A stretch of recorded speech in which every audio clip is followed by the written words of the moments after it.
সাব্বিরের কণ্ঠে, কবির বকুলের কথা এবং এম জে মিন্টুর সুরে এই গানটির মধ্যে দিয়ে শেষ হলো মাটির টানে দেশাত্মবোধক গানের অনুষ্ঠান। বাংলাদেশ বেতার গোপালগঞ্জ। সুপ্রিয় শ্রোতা বন্ধুরা, সকালের পুরোটা সময় জুড়ে আপনাদের সাথে কথা বন্ধু হয়ে রয়েছি সেলিনা আক্তার শামিনপুর এবং আমি অচিরা বিশ্বাস। অধিবেশন তত্ত্বাবধান করছেন রুকাইয়া ইসলাম রূপা এবং প্রকৌশল দায়িত্বে রয়েছেন মোহাম্মদ নাজিমুদ্দিন আহমেদ ও মোহাম্মদ খালিদ। বাংলাদেশ বেতার গোপালগঞ্জ।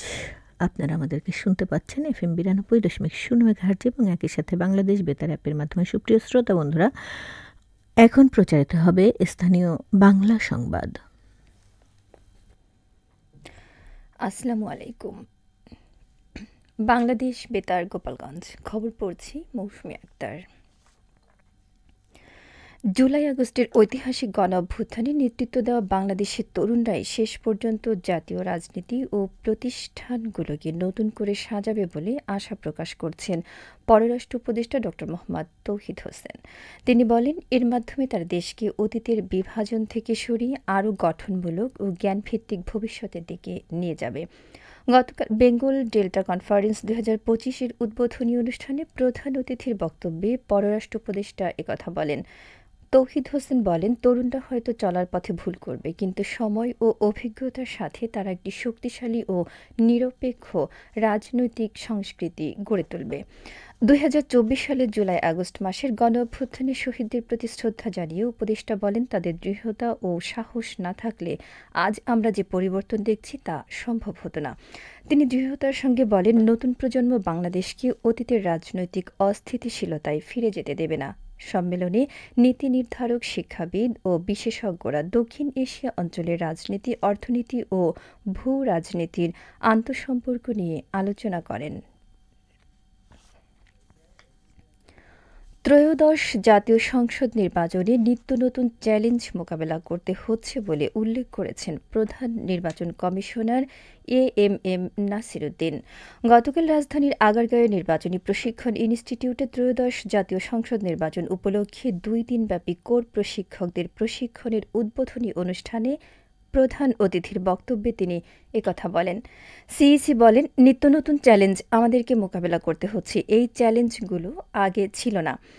AI এর চ্যালেঞ্জের প্রসঙ্গ উল্লেখ করে সিইসি বলেন, অন্যান্য চ্যালেঞ্জের তুলনায় AI বা আর্টিফিশিয়াল ইন্টেলিজেন্সের ব্যবহার এবং সোশ্যাল মিডিয়ার অপব্যবহারের চ্যালেঞ্জ আগে ছিল না। কেমন চ্যালেঞ্জ আমাদের মোকাবেলা করতে হবে সেটা এখনও জানা নেই উল্লেখ করে সিইসি বলেন, সেন্ট্রাল ডেটা সেল করা হবে মিস ইনফরমেশন অ্যান্ড ডিসইনফরমেশন মোকাবেলা করার জন্য, আর এটাকে আমাদের প্রত্যন্ত অঞ্চলে নিয়ে যেতে হবে। মেসেজটা গ্রামেগঞ্জে, চর এলাকা, পাহাড়ি এলাকা সহ সব জায়গায় নিয়ে যেতে হবে। যারা ট্রেনিং নেবেন তারা এই দায়িত্ব পালন করবেন বলেও উল্লেখ করেন প্রধান নির্বাচন কমিশনার। নির্বাচন কমিশন সচিবালয়ের সিনিয়র সচিব আক্তার আহমেদের সভাপতিত্বে অনুষ্ঠানে বিশেষ অতিথির বক্তব্য রাখেন নির্বাচন কমিশনার আব্দুর রহমান এল মাসুদ, তাহমিদা আহমদ, মোহাম্মদ আনোয়ারুল ইসলাম সরকার এবং অবসরপ্রাপ্ত ব্রিগেডিয়ার জেনারেল আবুল ফজল মোহাম্মদ সানাউল্লাহ। অনুষ্ঠানের সূচনা বক্তব্য রাখেন নির্বাচন প্রশিক্ষণ ইনস্টিটিউটের মহাপরিচালক SM আসাদুজ্জামান। নড়াইল সদরের শেখহাটি ইউনিয়নের মালিহাট গ্রাম থেকে মাদক ব্যবসায়ের সাথে জড়িত থাকা অভিযোগে মোহাম্মদ আমিনুল ইসলাম শিহাব নামে এক মাদক কারবারিকে গ্রেফতার করেছে নড়াইল জেলা গোয়েন্দা পুলিশ। বৃহস্পতিবার গভীর রাতে তাকে গ্রেফতার করা হয়। পুলিশ জানায়, গোপন সংবাদের ভিত্তিতে মালিহাট গ্রামের দাঁড়িপাড়া এলাকা থেকে তাকে আটক করা হয়। এ সময় তার থেকে 45 পিস ইয়াবা জব্দ করা হয়েছে। এ ব্যাপারে সদর থানায় মাদকদ্রব্য নিয়ন্ত্রণ আইনে একটি মামলা দায়ের করা হয়েছে। গোপালগঞ্জে বাসের ধাক্কায় মোটরসাইকেল আরোহী 2 ভাই নিহত হয়েছে। গতকাল রাত 10টার দিকে সদর উপজেলার ডুমতিয়া এলাকায় এ দুর্ঘটনা ঘটে। গোপালগঞ্জ সদর থানার অফিসার ইনচার্জ মীর মোহাম্মদ সাজিদুর রহমান ঘটনার সত্যতা নিশ্চিত করেছেন। গোপালগঞ্জের ভাটিয়াপাড়া হাইওয়ে পুলিশের SI রোমান মোল্লা জানান, ঢাকাগামী যাত্রীবাহী একটি বাস ঢাকা খুলনা মহাসড়কের সদর উপজেলার ডুমতিয়া এলাকায় পৌঁছালে একটি মোটরসাইকেলকে ধাক্কা দেয়। এতে ঘটনাস্থলে দুলাল আমিন খান নামে এক ভাই নিহত হন। গুরুতর আহতর পর ভাই রুহুল আমিনকে গোপালগঞ্জ ২৫০ শয্যা বিশিষ্ট জেনারেল হাসপাতালে নেওয়া হলে কর্তব্যরত চিকিৎসক তাকেও মৃত ঘোষণা করেন। তারা জেলা সদরের ব্যবসা প্রতিষ্ঠান থেকে মোটরসাইকেলে করে গ্রামের বাড়িতে ফিরছিলেন। এই ঘটনার আইনি প্রক্রিয়া চলছে। গোপালগঞ্জে কোটালীপাড়ায় পানিতে ডুবে অয়নঢালী নামে ৩ বছরের এক শিশুর মৃত্যু হয়েছে। গতকাল বিকেলে কোটালীপাড়া উপজেলার তালপুকুরিয়া গ্রামে এ ঘটনা ঘটে। কোটালীপাড়া থানার অফিসার ইনচার্জ মোহাম্মদ হাফিজুর রহমান বিষয়টি নিশ্চিত করে বলেন, শিশুটি উঠানে খেলার সময় সবার অজান্তে বাড়ির পাশের পুকুরে পড়ে যায়। পরিবারের লোকজন দীর্ঘক্ষণ তাকে দেখতে না পেয়ে খোঁজাখুঁজি করে। এক পর্যায়ে শিশুটি পুকুরে ভেসে ওঠে।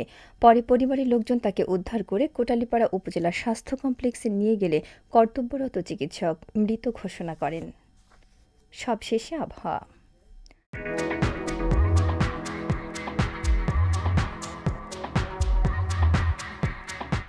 আজ বেলা ১টা পর্যন্ত আবহাওয়ার পূর্বাভাসে বলা হয়েছে, দেশের অভ্যন্তরীণ নদীবন্দরসমূহের জন্য কোনো সতর্কবার্তা নেই এবং কোনো সংকেতও দেখাতে হবে না।